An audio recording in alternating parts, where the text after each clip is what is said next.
Oil के prices बढ़ना शुरू हो गए हैं दोबारा। ऑयल यानी कि क्रूड ऑयल, एनर्जी का आज का मेन सोर्स हमारा क्रूड ऑयल है। उसके बाद बहुत सारी टर्म्स आपको अखबारों में दिखना शुरू हो गई हैं, जिनमें से ओपेक आता है, ओपेक प्लस आता है, ओपेक प्लस प्लस आता है। तो हमें ये समझना है कि ये टर्म्स किससे रिलेटेड हैं, क्या इनका हमारे पेपर में रेलेवेंस है, क्या क्या चीजें पता होनी चाहिए।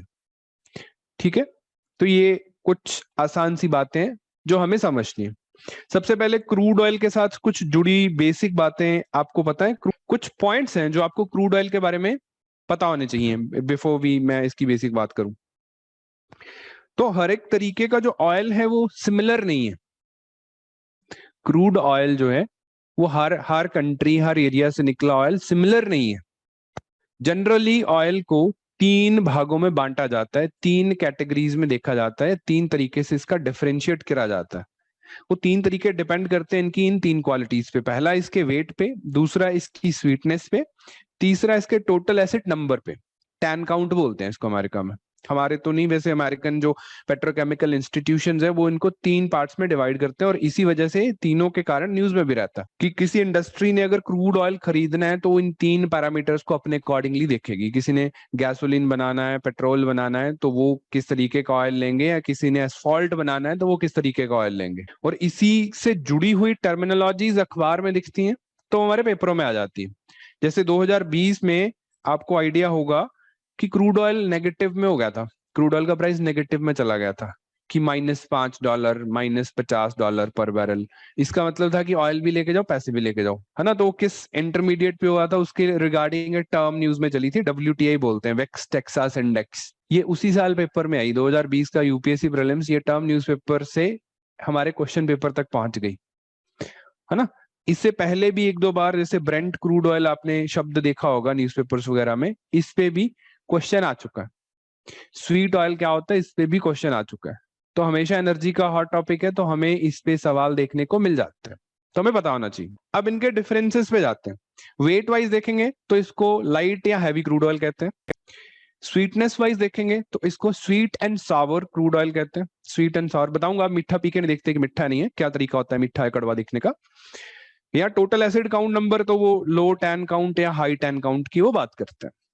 तीन पैरामीटर्स ज्यादातर इस केस में देखे जाते हैं क्रूड ऑयल के। ट्रेड जब किया जाता है, जब इसकी खरीद फरोख्त करी जाती है, तो इनका भाव जो है वो इन तीन क्वालिटीज के बेसिस पे डिपेंड करता है, और तीन क्वालिटीज की वजह से वो चीजें न्यूज में आती है, तब हमारे पेपर के काम की बनती है। वरना ये बातें पेट्रोकेमिकल इंजीनियर्स बहुत डिटेल में पढ़ते हैं, हम लोग नहीं पढ़ते। हम इसलिए पढ़ते हैं क्योंकि ग्रंट में दिखता रहता है। तो वेट वाइज तो बड़ा सिंपल सी बात है जी।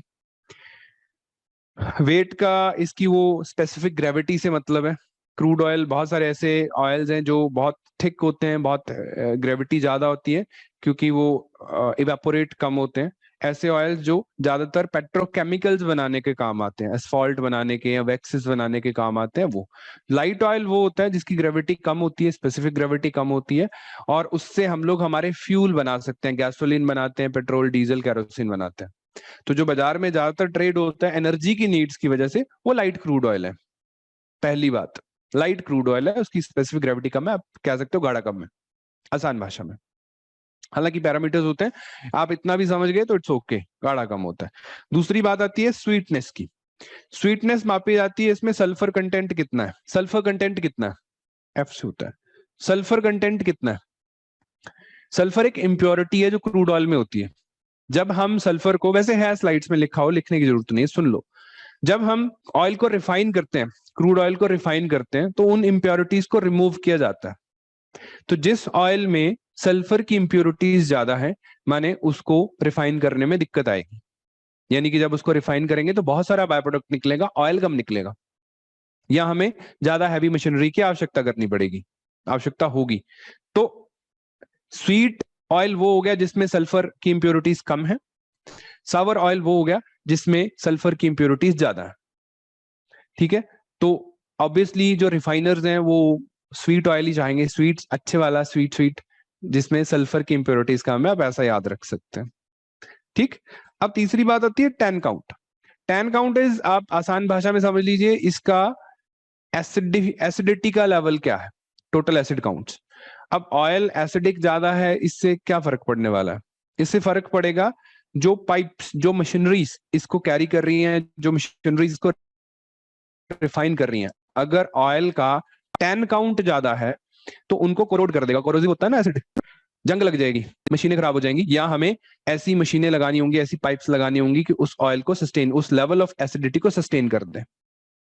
तो इस वजह से 3 पैरामीटर कंसिडर किए जाते हैं। आइडली अगर एक रिफाइनिंग इंडस्ट्री है तो हमेशा वो कोशिश करेंगे लाइट स्वीट ऑयल लेने की जिसका 10 काउंट कम हो।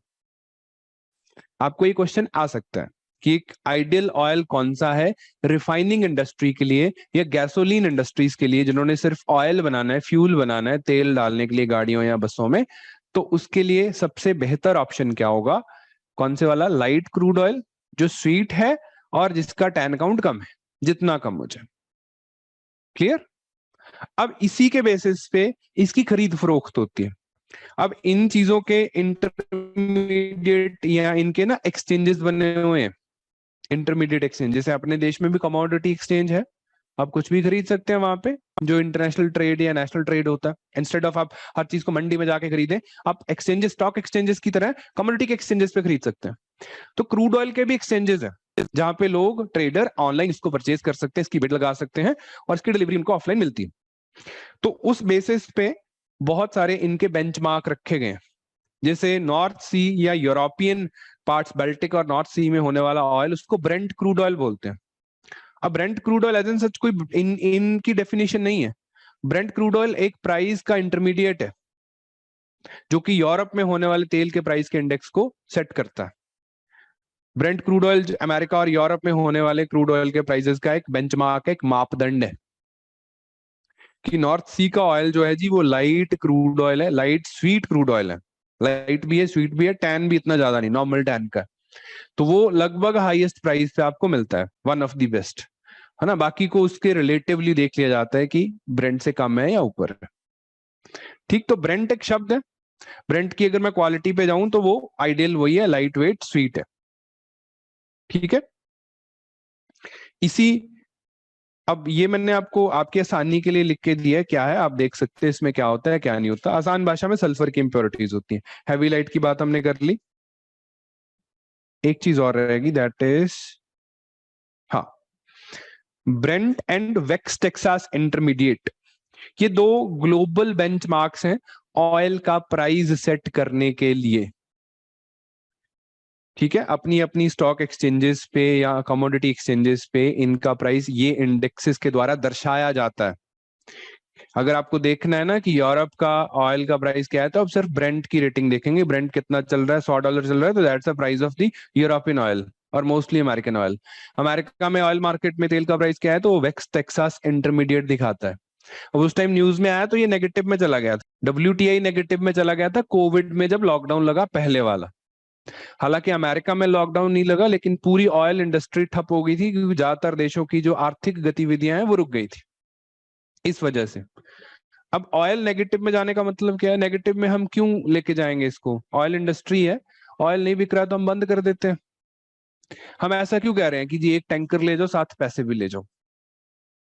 नेगेटिव का मतलब यही हुआ। That was a weird thing to know in the economics part की ऐसा भी होता है, हम लोगों को पैसे भी दे रहे हैं, साथ में माल भी उठवा रहे हैं, पैसे भी दे रहे हैं। अगर आपका माल बिक नहीं रहा तो आप रहने दो, मत बनाओ। ऐसा क्यों हुआ था? डिमांड नहीं थी, मैं मान गया, डिमांड नहीं थी तो हम रहने देते हैं, प्रोडक्शन बंद कर देते हैं। बट एडजस्ट हो जाता है वो, एट द टाइम वो लॉस ही है ना। मान लो 100 रुपए की चीज मैंने अगले महीने बेचनी, मैं कह रहा हूँ इस बार आप -25 में ले जाओ, तो मुझे अगले महीने 75 ही मिलेंगे ना, 100 मिलने थे। दिस कॉन्टेक्स्ट हमने पैसे दे ही दिए उनको, डिस्काउंट दे दिया अगले बार के लिए। ये इसलिए हुआ था, अमेरिकन क्रूड ऑयल की जो इंडस्ट्री का नेचर है, it runs on a technology named hydraulic fracturing. Fracking बोलते हैं, लिख लेना, फ्रैकिंग बोला जाता है। अमेरिका में जो शेल ऑयल निकलता है ना, शेल ऑयल फ्रैकिंग टेक्नोलॉजी से निकलता है। इस ऑयल की प्रोडक्शन स्टार्ट करना, यानी कि अगर एक फ्रैकिंग क्रैक है हमारे पास, क्रैक से ऑयल निकालते हैं लोग, शेल जो पड़े हैं ना अपने, रॉक्स जो है, स्ट्रेटिफाइड जो रॉक्स होती हैं, रॉक के स्ट्रेटा में फंसा तेल ये लोग निकालते हैं। अभी ज्योग्राफी में आप रॉक्स पढ़ रहे होगे, वही होता है शेल, जो सेडिमेंट्री रॉक्स में फंसा होता है। सेडिमेंट्री रॉक्स में स्ट्रेटास होते हैं, लेयर्स होती हैं, क्रैक्स होती हैं, उन क्रैक्स में एक तरफ से पानी डाला जाता है, दूसरी तरफ से ऑयल बाहर निकलता है। बट इतना आसान नहीं है ये। ये अर्थ के नीचे बहुत डीप उसमें जाके क्रैक्स ढूंढने, फिर उनमें वो फ्लो करना हाइड्रोलिक लिक्विड्स, और दूसरी तरफ उसको ऑब्टेन करना, ये एक बहुत ही इन्वायरमेंटली डैमेजिंग और इकोनॉमिकली इंटेंसिव काम है। एक बैरल तेल निकालने के लिए $40-40 लगा देते हैं लोग। एक टाइम रहा जब $25 बैरल बिकता था मार्केट में तेल, 2014-15 में। तो ये काफी कॉस्टली अफेयर है। और अगर एक फ्रैकिंग यूनिट को हमने बंद कर दिया, उसको रीस्टार्ट करना है, तो वो बहुत हाई अमाउंट ऑफ पैसा उस पर लगेगा और टाइम लगेगा। तो इन्होंने अपनी प्रोडक्शन बंद नहीं करी और इनके पास स्टोरेज स्पेस खत्म हो गया। अब प्रोडक्शन बंद करनी नहीं है, स्टोरेज के लिए कुछ बचा नहीं है, तो क्या करा, फ्री में उठवा दो। फ्री में कोई ले नहीं रहा, किसी को चाहिए नहीं, तो आप माइनस में दे दो। तो they like rented out their storage capacities, that's it. In this way उनको अपना प्रोडक्शन बंद नहीं करना पड़ा, थोड़े टाइम में चीजें नॉर्मल हुई तो वापस ट्रैक पे आ गए। That happened. ठीक है, तो ये तो था करंटली अब जो चल रहा है। रिया टैन काउंट कुछ नहीं है, एसिडिटी के बारे में बताता है। टैन काउंट ज्यादा है तो मतलब ऑयल एसिडिक नेचर का है, और जो कि हमारी मशीनों को कोरोड कर देगा, आपके व्हीकल्स को नहीं, लेकिन जो उनके कैरी करने वाले कंटेनर्स, पाइप्स हैं, या उनकी रिफाइनरीज है। तो अब मुझे ये बताना है कि ऑयल का जो प्राइसिंग मैकेनिज्म है, अब क्यों ये ओपेक प्लस जो है सप्लाई कट करता है। ओपेक प्लस बंद कर देते हैं ऑयल प्रोडक्शन, कई बार बढ़ा देते हैं, कई बार कहते हैं कि नहीं नहीं बाकी देश भी बना सकते हैं, या ओपेक रशिया के साथ टेबल पे जाके बैठता है, अमेरिका को साथ लाने की बातें होती है, लेकिन वो आता नहीं। तो ऑयल की मार्केट ना, earlier it was dominated by European companies. European पहले इंडस्ट्रियल रेवोल्यूशन से लेके थोड़े से समझदार हो गए थे, पहले तो ये भी धर्म के लिए लड़ रहे थे। अब उस टाइम इनको आइडिया हुआ कि एनर्जी का सोर्स जिसके पास स्टेबल है, डेफिनेटली वो लोग बहुत आगे जा सकते हैं व्यापार में या बाकी इकोनॉमिक पर्सपेक्टिव्स में। तो 19वीं और 20वीं सदी में ज्यादातर जो ऑयल बिजनेसेस थे वो यूरोपियन कंपनीज के पास होते थे। सेवन सिस्टर्स बोलते थे उनको, सेवन सिस्टर्स ना। ज्यादातर ऑयल का जो एक्सट्रैक्शन एरियाज है ये वेस्ट एशिया, या जिन Iran, Iraq, Saudi Arabia, Yemen, Bahrain, इस तरीके के जो देश है, यहां से ऑयल एक्सट्रैक्ट किया जाता था। इवन ऊपर भी करा, डच लोगों ने यूरोप में नॉर्थ सी में भी एक्सप्लोरेशन स्टार्ट करे। 1960s आते आते, 1950s आते आते, जब डीकॉलोनाइजेशन शुरू हो गया, जब वर्ल्ड वॉर टू एंड हो गया, वर्ल्ड वॉर टू में यूरोप का इकोनॉमिक डिस्ट्रक्शन हो गया, उसके बाद रीजनल कार्टल्स का जन्म होता है, जिसमें से वेस्ट एशिया की एक कार्टल थी, दैट वाज ओपेक। तो ये कुछ नहीं है, शेख लोग हैं मिलके बैठे, बोले ये यूरोपियन कंपनीज यहाँ से ऑयल एक्सट्रैक्ट करती हैं, लेके जाती हैं, पैसा कमाती हैं, हमें कुछ नहीं मिलता। तो आज के बाद हम क्या करेंगे, इन कंपनीज के साथ कोई डील नहीं करेंगे, ऑयल बेचेंगे तो खुद ही बेचेंगे। तो उन वेस्ट एशिया के शेख लोगों ने, शेख्स है ना, वो तो आ गया, इमेजिन हो गया उनका ड्रेसअप, उन लोगों ने उन कंपनीज, यूरोपियन कंपनीज को भगाया और ऑयल के बिजनेसेस को नेशनलाइज कर दिया, अपने कंट्रोल में ले लिया। That was OPEC. कम लोग थे इनमें, इराक था, ईरान था, 6-7 लोग थे ना। इवन लैटिन अमेरिकन कंट्री भी थी एक, दैट वाज वेनेजुएला, जो आज बहुत इकोनॉमिक डाउन टर्न में। वेनेजुएला वाज देयर, उनके काफी क्रिस्मेटिक लीडर्स थे वहां पे।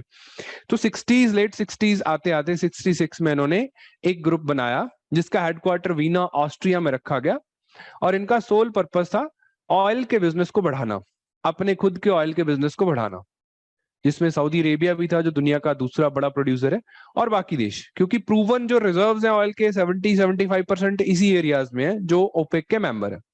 धीरे धीरे इसकी मेंबरशिप बढ़ के जो है वो 14-15 देशों पे चली गई, और इनमें सबसे बड़ा प्रोड्यूसर, ओपेक का सबसे बड़ा प्रोड्यूसर सऊदी अरेबिया ही है। इनमें कुछ गरीब देश भी हैं, कुछ अच्छे देश भी हैं, छोटे देश भी हैं ही, जैसे आप इंडोनेशिया की बात कर लें अगर ऑयल प्रोडक्शन में, तो बहुत बड़ी प्रोडक्शन वो लोग नहीं करते हैं, है ना।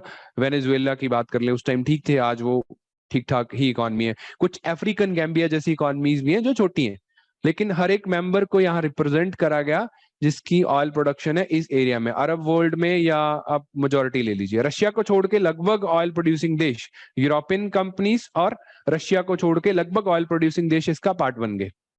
और इनका पर्पस था कि ऑयल महंगे से महंगा कैसे बेचें। अब किसी चीज को बेचना महंगा है तो क्या करना है, कार्टल तो बन गया। कार्टलाइजेशन यही होता है ना, मार्केट में अगर फ्रूट्स में एप्पल बेचने वाले सभी ट्रेडर्स कार्टल बना लें कि हम बेचेंगे ही नहीं एप्पल 2 महीने या 1 महीना, या हम लोग सिर्फ इतना ही बेचेंगे मार्केट में, तो एप्पल खाने वालों की डिमांड तो बनी रहेगी ना, प्राइस बढ़ जाएगा। सिमिलरली इन्होंने किया, ऑयल का प्रोडक्शन कट करने की जो प्रक्रिया है इन्होंने शुरू करी। सऊदी अरेबिया ने लीड लिया कि मैं सबसे बड़ा प्रोड्यूसर हूं, मेरी इकोनॉमी पे कोई बहुत बड़ा फर्क नहीं पड़ता। जब हमें लगेगा कि मार्केट में ऑयल का प्राइस ड्रॉप कर रहा है, Saudi Arabia will stop its production. Production stop हुई, डिमांड सप्लाई जो इम्बैलेंस है वो क्रिएट हुआ, प्राइस विल गो अप।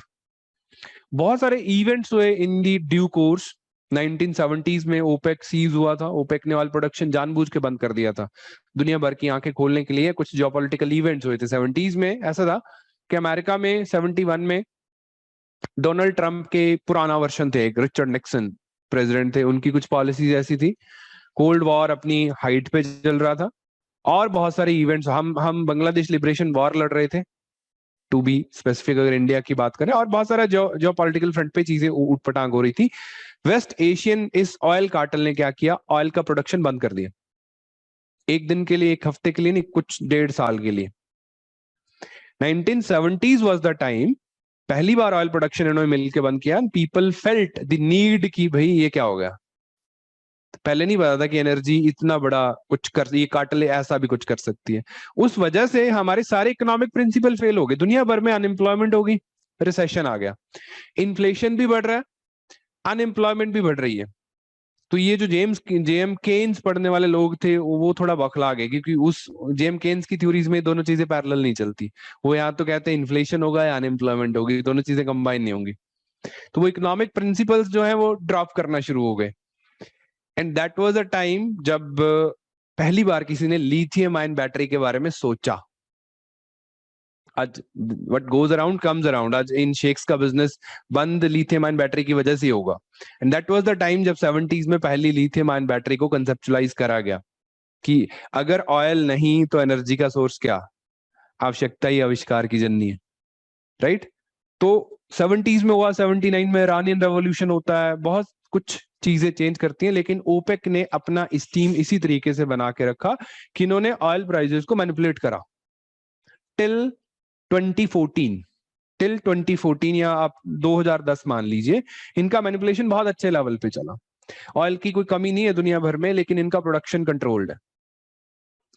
अब सिर्फ एक रशिया बार बचता है, उसका कोई इंपैक्ट नहीं है क्योंकि उनका बिजनेस यूरोपियन मार्केट्स में होता है, एंड दैट्स डन पाइपलाइंस की वजह से, या वो गैस वगैरह बेचते हैं। अब धीरे धीरे अमेरिका ने 1990 तक तो अमेरिका उसी से लड़ता रहा, रशिया से, यूएसएसआर से। 90 में फ्री हुए, इनको लगा कि चलो अब एनर्जी सिक्योरिटी देखते हैं, क्योंकि आंखें तो खुली गई थी कि ओपेक क्या कर सकता है, उसके पैरेलल बहुत सारी चीजें हो रही थी। तो अमेरिका ने धीरे धीरे ऑयल रिच इकोनॉमीज पे कुछ अपने ढंग से डेमोक्रेसी लाने की कोशिश करी। बहुत सारी इकोनॉमी थी उनमें, सदाम हुसैन उनमें से एक थे, इराक, है ना, मुअम्मर गद्दाफी उनमें से एक थे, लिबिया, बहुत सारे और अफ्रीकन नेशंस थे, ऑल रिच नेशंस थे, जहां पे इन्होंने इस तरीके के सो कॉल्ड डेमोक्रेसी लाने के मिशन चलाए।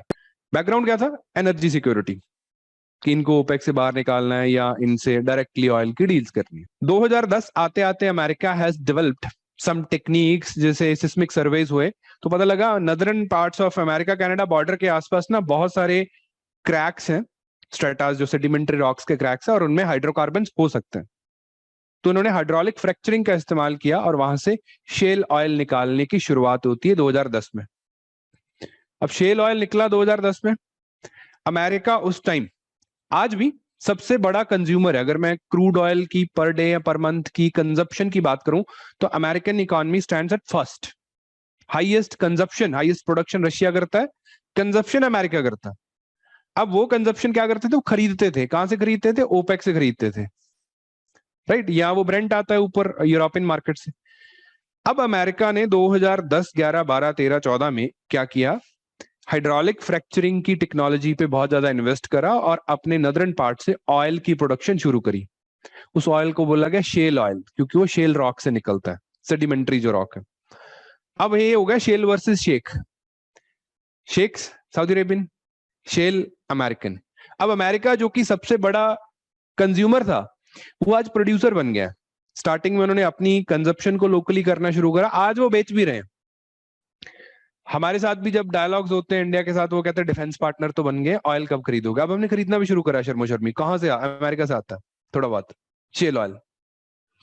अब खरीदना, जो पहले सारा ऑयल खरीदते थे, सबसे बड़ा मार्केट का ग्राहक जो है आज वो बिजनेसमैन बन गया, वो बेच भी रहा है। तो इससे क्या हुआ, ग्लोबल ऑयल की जो डिमांड है वो कम हुई है, ऑयल की सप्लाई बढ़ गई। अब ये बात ओपेक को पसंद नहीं आई, तो ओपेक सेड कि हम ना अपनी प्रोडक्शन बंद नहीं करेंगे इस बार, जैसे वो करते थे नॉर्मली, कि जब उनको लगा डिमांड बढ़ रही है, सप्लाई बढ़ रही है, डिमांड कम हो रही है, तो वो सप्लाई कट कर देते थे, बंद कर देते थे, प्राइस बढ़ जाते थे। दिस टाइम उन्होंने बोला हम ना अपनी प्रोडक्शन बढ़ा देते हैं, क्योंकि शेल ऑयल निकालना मुश्किल है, महंगा है। एक बैरल तेल अगर निकालना है तो जनरली $40 पर बैरल का खर्चा है। अब $40 पर बैरल का खर्चा होगा, इनका ये मानना था कि अमेरिकन इंडस्ट्रीज अगर क्रूड ऑयल का प्राइस ही 40 से कम हो जाए तो ये सस्टेन कैसे करेंगे, बंद हो जाएंगे, ये बंद होंगे, हम फिर दोबारा अपने मोशन पे आ जाएंगे, पुराने वाले पे। तो दे डिड इट। बीच में ईरान यूएस की जो डील हो जाती है, उससे ईरान का ऑयल भी बिकना शुरू हो गया और सप्लाई बढ़ गई। ईरानियन ने भी सप्लाई, वो इनके पास स्टोरेज बहुत है ईरान के पास, तो ये निकाल निकाल के ऑयल ना स्टोर करके बैठे थे।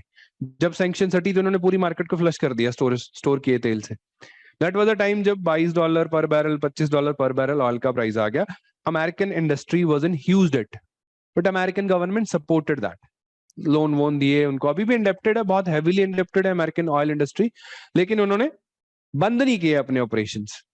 और ये वो गोल्डन पीरियड था 2014 से ऑनवर्ड, जब हम थोड़ा सा इंडिया रिलीफ पे था। कंज्यूमर वाइज तो हम रिलीफ पे नहीं हो पाए हैं, लेकिन गवर्नमेंट एक्सचेकर की बात करें तो 1 साल का 1.5-2 लाख करोड़ रुपया सरकार ने यहां से कमाना शुरू कर दिया। अर्लियर जो इन दी फॉर्म ऑफ सब्सिडीज हम लोगों को देते थे, सस्ता तेल देते हैं, जब $112 पर बैरल होता था, $100 पर बैरल होता था, तब भी ऑयल के प्राइसेस इतने नहीं थे जितने अब है। क्यों? क्योंकि गवर्नमेंट ने अपने टैक्सेस बहुत मिनिमम रखे हुए थे, सब्सिडी भी, डीजल पे सब्सिडी ऐड कर देते थे। तो सरकार को ये बेनिफिट मिला कि अब बाहर से सस्ता मिल रहा है, इंडियन ऑडियंस को तो आदत ही है महंगा तेल लेने की, तो टैक्स बढ़ा के वो पैसा इन्होंने कहीं भी सो कॉल्ड इंफ्रास्ट्रक्चर पे लगाना शुरू करा। That was the time. अब 4-5 साल बाद ओपेक का ये वैम भी निकल गया कि अमेरिकन इंडस्ट्री शट डाउन हो जाएगी, बंद हो जाएगी, वो नहीं हुई। फिर ये दोबारा इनके जो छोटे देश थे, अब सऊदी अरेबिया को कोई फर्क नहीं पड़ने वाला, नहीं भी बिकेगा, उनके और बहुत सारे एवेन्यूज हैं जहां से उनकी इकॉनमी चलती है। बाकी जो ओपेक की कंट्रीज थी, जैसे वेनेजुएला डूब गया, वेनेजुएलन इकोनॉमी क्रैश कर जाती है ऑयल क्रैश में, वो आज भी लगभग फेल्ड इकोनॉमी है, जो कि ऑयल की बहुत बड़ी इकोनॉमी थी एक टाइम पे। बहुत सारी और इकोनॉमीज में ये प्रॉब्लम्स आनी शुरू हुई जो छोटे देश थे। अब उन्होंने प्रोटेस्ट किया कि जब तेल तो बिक ही रहा है बाजार में, हम क्यों ना प्रोड्यूस करें, हम क्यों सप्लाई कट करें, राइट, जो बढ़ रही थी ऑयल। तो थोड़ा सा एक बात मैं पहले बता गया, तो ये बैठे मिलके दोबारा कि अब ऑयल इंडस्ट्री तो बंद नहीं हो रही है, कंट्रीज डूब चुकी हैं, क्या करें, तेल तो बिक ही रहा है। तो इन्होंने बोला चलो ठीक है, अमेरिका को जो करता है करने देते हैं, हम ना रशिया को साथ लेते हैं, बैलेंस क्रिएट करते हैं मार्केट में, ये जो लड़ाई का माहौल है खत्म करते हैं, रशिया को साथ बैठाते हैं, इसको नाम देंगे ओपेक प्लस। रशिया के साथ वो सेंट्रल एशियन कंट्रीज भी आ जाएंगी, जो स्थान से ऊपर कजाकिस्तान, तुर्कमेनिस्तान वगैरह जो ऑयल प्रोड्यूस करते हैं, सभी को मिलकर बोलेंगे कि सप्लाई कट कर दो, प्रोडक्शन कट होगी तो ऑटोमेटिकली प्राइस दोबारा स्टेबल हो जाएगा, सभी का फायदा होगा, नहीं तो इकोनॉमीज डूब रही है, वेनेजुएला का हाल बहुत सारे और देशों का हो सकता है। तो 2018 वाज द टाइम, 2018 में इन्होंने दोबारा ये एग्रीमेंट शुरू करे, थोड़ा टाइम लड़े हैं ये मीटिंगों में। 2019 में पहली बार कट हुए थे प्राइसेस, 19 एंड तक जाके प्राइस बढ़ा ऑयल का, फिर कोविड आ गया तो ड्रॉप कर गया, लेकिन दोबारा ये अपने सप्लाई कट के सिग्नल्स दे रहे हैं ओपेक प्लस, इस वजह से प्राइसेस जो है वो अप जा रहे हैं। ठीक, तो ये स्टोरी लाइन है, थीम लाइन है ओवरऑल जो क्रूड ऑयल के प्राइसेस के साथ जो हुआ, यही बात आपको पता होनी चाहिए। बाकी जो फैक्ट है, ओपेक की कंट्रीज कौन सी हैं, ओपेक प्लस में क्या है। ओपेक प्लस एक ऐसा वो है कि इनफॉर्मल है, प्लस में कितने प्लस होते हैं कई बार चेंज भी हो जाता है, कई बार कुछ कंट्रीज हैं जो इनकी प्लस वाली मीटिंग में नहीं आती हैं, इनकी नहीं बात मानती। ठीक, अब दोबारा ये लोग कई बार सप्लाई बढ़ाने की बात करते हैं, कई बार सप्लाई कट करने की बात करते हैं कि मार्केट बैलेंस हो जाए। कोशिश इनकी यही है कि इनका तेल महंगा बिकता रहे, और हमारे जैसे देशों की कोशिश यही रहती है कि हम लोग कोई अल्टरनेटिव ढूंढ लें सो दैट इनसे खरीदना ना पड़े। ठीक है, तो ओपेक के बारे में बेसिक बातें, 1960s में किन देशों ने मिलकर बनाया था। वीना में हेडक्वार्टर है इसका, ऑस्ट्रिया में, और ये बात याद रखनी है ऑस्ट्रिया इसका मेंबर नहीं है, वैसे यूरोपियन देश है, घूमने फिरने को अच्छा है, शेख लोग हैं, हेडक्वार्टर रखा है वहां पे, राइट। मेंबर्स चेंज होते रहते हैं एज पर दी 2019 का जो डेटा है, ये कंट्रीज इसकी मेंबर है। थोड़ा सा काम करना है, इनकी वेबसाइट विजिट कर लेना, हो सकता है एक आध कोई ऊपर नीचे हुआ। इसकी मेंबरशिप बहुत सारे देशों ने ली है, बहुत सारे देशों ने छोड़ी भी है, ज्वाइन रीज्वाइन करते रहते हैं, इंडोनेशिया जैसे काफी बार ऊपर नीचे हुआ। इनको एक बार प्लॉट कर लीजिएगा। ओपेक प्लस में और बहुत सारी चीजें ऐड हुई हैं, जैसे अजरबैजान है, बहरीन है, ब्रुनेई है, Kazakhstan, Malaysia, Mexico, Oman, Russia, South Sudan and Sudan, ये कंट्रीज है। But they are subject to change, कई बार ये इसको प्लस प्लस बोल देते हैं, दो चार को और बुला लेते हैं या समथिंग लाइक दैट। तो मुझे लगता नहीं कि इनकी कंट्रीज पे क्वेश्चन आ सकता है, बिकॉज ये इनफॉर्मल है, बहुत ही इनफॉर्मल है, चेंज होता रहता है। ओपेक प्लस जो है, इस पे सवाल आ सकता है कि इनका मैंडेट क्या है, चाहते क्या है। ये ऑयल की मार्केट का प्राइस जो है उसको मैनिपुलेट करना चाहते हैं, कार्टेल है, ट्रेड कार्टेल है एक, ठीक है।